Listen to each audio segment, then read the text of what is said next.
ඇස් දෙක අපේ අන්ධ වෙනවා කන් දෙක නොවැසී යනවා වකුගඩු දෙක නරක් වෙනවා මදු මේ ගොදුරක් වී දැනෙනවා. ඒකේ වචනයක් අඩුයි ඒක. එක්ක වැඩි වෙලා මේක ලියලා තියෙන්නේ. මම ඉල්ලුවා මේක මේ හරියට ලියලා දෙන්න කියලා නෑ මේක.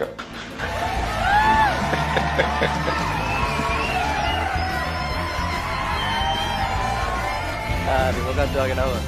මෛත්‍රීපාල දිරිසේන. වයස කීයද? දැන් 69යි. ඔයා කොහේ ඉඳලාද? පොළොන්නරුවේ ඉඳන් කියන්න විස්තර ටිකක්. මම මේ ගමේ භාෂාවෙන් කියනවා නම් හොඳට කුණු වෙන්න බොන කෙනෙක්. Wow, really? Wow. එන්න මගේ ටීම් එකට. ගඳ ගහන්න බොන කෙනෙක්. අපටිය හා. ඒක නේ විස්තර තිබිලානේ කියලා නෑනේ. හරි සාමාන්‍යයෙන් 100ට ප්‍රතිශතයක් හැටියට ගත්තාම 100ට අඩු ප්‍රමාණයක් පිළිහිටන කටහඬක් තමයි ඔයාලට පිළිහිටලා තියෙන්නේ. ඉතින් ඒ අඩු ප්‍රතිශතයෙන් එක්කෙනෙක් තමයි ඔයා. මම ඔයාලට සුබ පතනවා. සහ ජයවා. ඔයාලට ලස්සන වොයිස් එකක් තියෙනවා.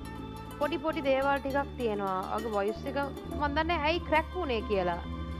ෆ්ලූ එක හැදිලාද නැත්නම් මොන හරි ලෙඩක් හැදිලාද ඒ වගේ එකක්ද නැත්නම් මං හිතන්නේ වොයිස් එක චේන්ජ් වෙනවා. මං හිතන්නේ ඔයා එක්කෝ ඕවර් ප්‍රැක්ටිස් කරලා නින්ද මදි හොඳටම.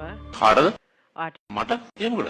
මට එහෙම නිින්ද යන්නේ නැති ගතියක් අර එහෙම මුත් තිබුණේ නැහැ නේ. හොඳට නිින්ද යනවා හැමදාම. මේ ඇඳට වෙටිච්ච ගමන් නිින්ද යනවා. කොහොමද කියන්නේ ඔයාගේ ෂුවර් නැති ගතියක් තිබ්බ සමහර තැන්වල. ඉතින් ඒ දේවල් ඉගෙන ගන්න පුළුවන්. ආට සින්දු කියන්න පුළුවන්. තව අපි ගොඩක් හොඳ කරගමු. මගේ ටීම් එකට ආවොත් ඒක කරගන්න පුළුවන්. මොන වගේ ගිට්ටුද කියලා තියෙන වෙන කම්පිටිෂන්ස් වල? අමරබන්දු රූපසිංහ. ඔයාලට පුළුවන් ද කොටසක් ගායනා කරලා පෙන්වන්න අපිට?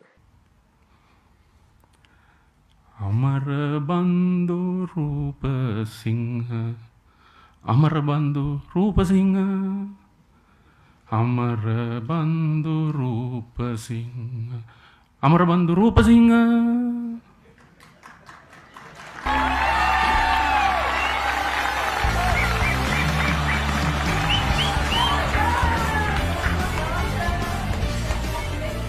ස්තුතිවන්ත වෙනවා මේ මට ආරාධනා කිරීම ගැන.